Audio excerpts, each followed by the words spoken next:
Hi everybody, in this video we'll talk about atomic size or sometimes also referred as atomic radius. देखो atomic size या atomic radius का मतलब बिल्कुल वैसा ही है जैसा इसका नाम है कि किसी एटम का क्या साइज़ है. ओके किसी एलिमेंट के किसी एटम का क्या साइज़ है. फॉर एग्जांपल मानो मैंने ले लिया किसी एटम का कोई एक nucleus. Okay let's consider we have taken this nucleus. अब ऑब्वियसली न्यूक्लियस के अंदर प्रोटॉन्स और न्यूट्रॉन्स होंगे और जो इलेक्ट्रॉन्स होंगे वो बाहर शेल्स में रिवॉल्व करेंगे. तो मानो ये मैंने पहला शेल बनाया और ये मैंने दूसरा शेल बनाया. ओके इफ आई ऑब्जर्व, क्या मैं इसको एक सर्कुलर शेप मान के इसका सेंटर बोल सकता हूँ. हमको पता है सेंटर से सर्कमफेरेंस तक जो दूरी जाती है उसको हम लोग रेडियस बोलते हैं. बिल्कुल उसी तरह से इस एटम में ये जो ब्लू कलर का रे गया है इसको हम बोलेंगे एटॉमिक रेडियस. ओके यानी सेंटर यानी न्यूक्लियस के सेंटर से सबसे बाहर वाला जो शेल होगा वो कितनी दूरी पर होगा उसको एटॉमिक रेडियस बोला जाएगा. तो इसका मतलब ये हुआ फिर कि अगर मान लो इसमें एक और शेल होता और फिर उसके बाद एक और शेल होता तो इसका एटॉमिक रेडियस बढ़ जाता. एटॉमिक रेडियस बढ़ गया यानी इसकी एटॉमिक साइज़ बढ़ गई. तो एक बात तो क्लियर है साहब कि किसी भी चीज़ का एटॉमिक साइज़ एक चीज़ के ऊपर डिपेंड करता है और वो है नंबर ऑफ शेल्स, कि उसके पास कितने शेल्स हैं. ओके और देखिए इसके बारे में थोड़ा और. लेट्स से मैं अब अपने पीरियोडिक टेबल में किसी ग्रुप में नीचे जाने की कोशिश करूँगा. आई am moving down the group. Moving down the group का मतलब आपको पता होगा कि हम किसी एक ग्रुप को सेलेक्ट करेंगे और उसी ग्रुप में नीचे नीचे नीचे नीचे चले जाएंगे. फॉर एग्जांपल मैंने ग्रुप 1A को सेलेक्ट किया है. ओके और मैंने यहाँ पे पीरियड्स के नंबरिंग कर दिए हैं. And what am I going to do now कि मैं इस ग्रुप के सभी एलिमेंट्स का कॉन्फ़िगरेशन भी बना दूंगा कुछ ऐसे. अब इट इज़ वेरी ऑब्वियस कि क्योंकि हमारा ये जो ग्रुप है ये ग्रुप 1A का है तो फिर इसमें जो सारे एलिमेंट्स होंगे उनके आउटरमोस्ट शेल में 1 इलेक्ट्रॉन ही होगा. बट द थिंग इज मतलब this is where I want you all to think.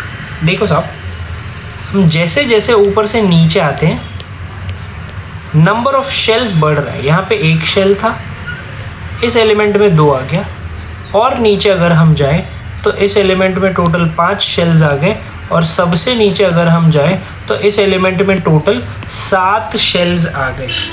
और अभी ऊपर हमने देखा था कि अगर मैं इसमें नंबर ऑफ शेल्स बढ़ाता जाऊं तो मेरा जो एटॉमिक साइज़ है वो बढ़ता जाएगा. यानी if I am moving down the group, okay if I am moving down the group तो I can say that the atomic size increases. अगर मैं नीचे जा रहा हूँ किसी ग्रुप में तो फिर एटॉमिक साइज़ बढ़ेगा. और इसका reason is since the number of shells are increasing, हर एक स्टेप के बाद शेल्स बढ़ते जा रहे हैं तो फिर therefore the atomic radius would also increase, thereby increasing the atomic size. So this was when we are walking down the group. What would happen अगर मैं ग्रुप के बजाय अब पीरियड में ट्रैवल करूँ. पीरियड में ट्रैवल करने का मतलब क्या है, कुछ ऐसे.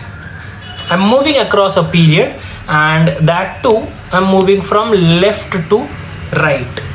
ओके अब इसमें हर एक एलिमेंट के बारे में बताना थोड़ा सा टीडियस होगा. So I have chosen 2 elements over here.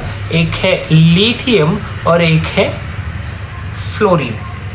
Okay lithium का एटॉमिक नंबर है 3 और फ्लोरीन का है 9. हम लोग इसका फटाफट क्या करते हैं इलेक्ट्रॉनिक कॉन्फ़िगरेशन बना लेते हैं. लिथियम में 3 है उसका atomic number. So what are we going to do. 3 atomic number होने का मतलब है इसके पास 3 प्रोटॉन्स है. प्रोटॉन्स कहाँ होंगे, न्यूक्लियस के अंदर. मानो 1 2 और 3 ये मैंने प्रोटॉन्स बना दिया. सिमिलरली फ्लोरीन की बात जब हम करें तो उसका एटॉमिक नंबर है 9. 9 एटॉमिक नंबर होने का मतलब है कि इसके न्यूक्लियस में टोटल 9 प्रोटॉन्स होंगे. 1 2 3 4 5 6 7, 8, 9 और न्यूट्रॉन्स तो होंगे ही, तो that's something that we know, so I am not representing it. Okay, तो हम लोग ने प्रोटॉन्स का तो किस्सा कर लिया, बट वी ऑल्सो नो कि इसके शेल्स में इलेक्ट्रॉन्स रिवॉल्व करेंगे। लिथियम के पास कितने इलेक्ट्रॉन्स होंगे बच्चों? 3 electrons. So this what I am going to draw कि पहले शेल में 1 और 2 और बाद वाले शेल में 1, तो ये मैंने 3 इलेक्ट्रॉन्स बना दिए। Now when I talk about fluorine, fluorine में मुझे कितने इलेक्ट्रॉन्स देने? I have to give 9 electrons. 9 electrons का डिस्ट्रीब्यूशन कुछ ऐसा होगा कि पहले शेल में 2 दे दिया और फिर उसके बाद अगले शेल की कैपेसिटी 8 की होती है, तो 8 के बदले मैं 7 तो दे ही सकता हूँ। 1, 2, 3, 4, 5, 6, 7। ओके, आई विल ऑब्जर्व, थोड़ा सा बस ध्यान देने की ज़रूरत है, and we are done with atomic size. देखना बच्चों, इस केस में यानी when I am talking about lithium, lithium वाले केस में न्यूक्लियस के अंदर 3 पॉजिटिव लोग हैं। वो 3 पॉजिटिव लोग इसके इलेक्ट्रॉन्स को खींचने की कोशिश कर रहे हैं अंदर की तरफ। इलेक्ट्रॉन्स नेगेटिव चार्ज होता है, प्रोटॉन्स पॉजिटिव चार्ज होता है, तो वो लोग एक दूसरे को अपनी तरफ खींचने की कोशिश करते हैं। ठीक है, तो प्रोटॉन तो बाहर आ नहीं सकता है, तो इसीलिए प्रोटॉन्स इलेक्ट्रॉन्स को अपनी तरफ खींचते हैं।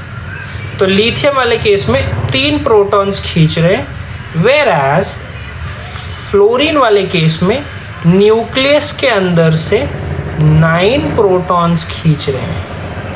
अब न्यूक्लियस के अंदर से ज़्यादा लोग खींच रहे हैं, इसी को बोला जाता है न्यूक्लियर पुल।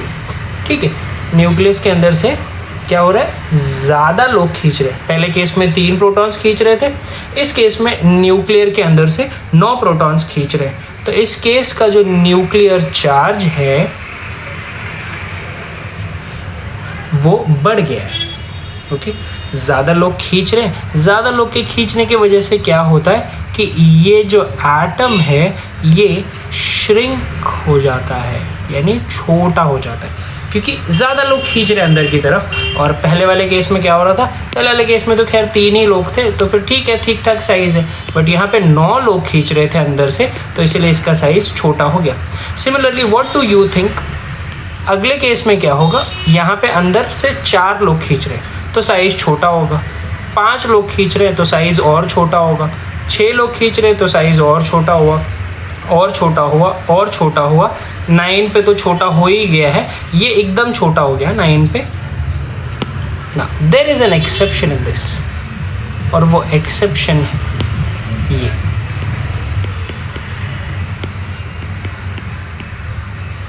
ये इनर्ट गैस है नियॉन। इनर्ट गैस होने का मतलब है कि अगर हम लोग इसका फटाफट इलेक्ट्रॉनिक कॉन्फ़िगरेशन बनाएं तो ये इसका न्यूक्लियस बन गया, ये पहला शेल, ये दूसरा शेल, और पहले शेल में 2 इलेक्ट्रॉन्स और दूसरे में 1, 2, 3, 4, 5, 6, 7, 8। इसका ऑक्टेट हो गया यहाँ से कंप्लीट। अब सीन ऐसा होता है बच्चों कि जो इनर्ट एलिमेंट्स होते हैं या इनर्ट गैसेस होते हैं, इनके पास प्रोटॉन्स ठीक ठाक है, इलेक्ट्रॉन्स जितने चाहिए थे बाहर आउटरमोस्ट शेल में वो ऑक्टेट कंप्लीट हो ही चुका है, यानी इसका जो न्यूक्लियर पुल है, ओके, वो तो है, but there is a term called electronic repulsion, यानी जो इलेक्ट्रॉन्स है वो आपस में भी रिपेल करते हैं, क्योंकि सबसे ज़्यादा इलेक्ट्रॉन्स आ गए इसके अंदर, 8 आने थे, 8 के 8 आ गए, तो इलेक्ट्रॉन्स जो है वो रिपेल करते हैं, इस वजह से ये श्रिंक नहीं होता है। ओके, इस वजह से ये श्रिंक नहीं होता है। जैसे अब तक क्या चल रहा था कि इसके अगले वाला इससे छोटा होगा, फिर बोरॉन बेरिलियम से छोटा होगा, कार्बन बोरॉन से छोटा होगा, नाइट्रोजन कार्बन से छोटा होगा, ऑक्सीजन नाइट्रोजन से छोटा होगा, फ्लोरीन ऑक्सीजन से छोटा होगा, लेकिन ये जो लास्ट वाला नियॉन है ये फ्लोरीन से बड़ा होगा। क्यों? इसका reason is electronic repulsion. Okay, तो यानी अब अगर मुझको पीरियोडिक टेबल में ये देखना हो ठीक है, अगर पीरियोडिक टेबल में मुझे ये देखना है कि एटॉमिक साइज कैसे वेरी करता है. So this is what I am going to look, that whenever I am walking down a group, हम लोग जैसे जैसे नीचे आ रहे थे क्या हो रहा था, नंबर ऑफ शेल्स बढ़ रहा था, नंबर ऑफ शेल्स बढ़ रहा था, तो एटॉमिक साइज क्या हो रहा था, इंक्रीज हो रहा था. And whenever we were walking left to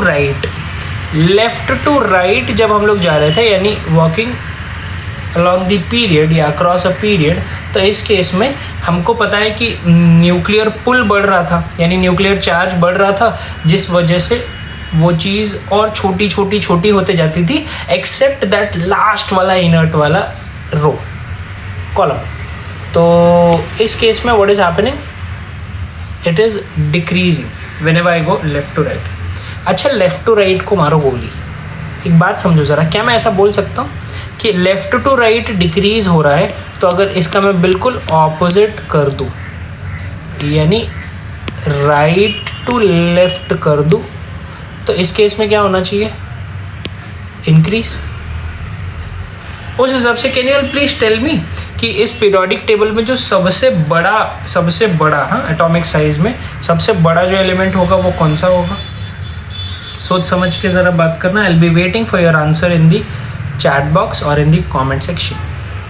ठीक है, कि जो सबसे बड़ा होगा, हमको पता है ऊपर से नीचे आने पर इंक्रीज़ हो रहा है साइज़, और राइट टू लेफ्ट आने पर साइज़ इंक्रीज़ हो रहा है.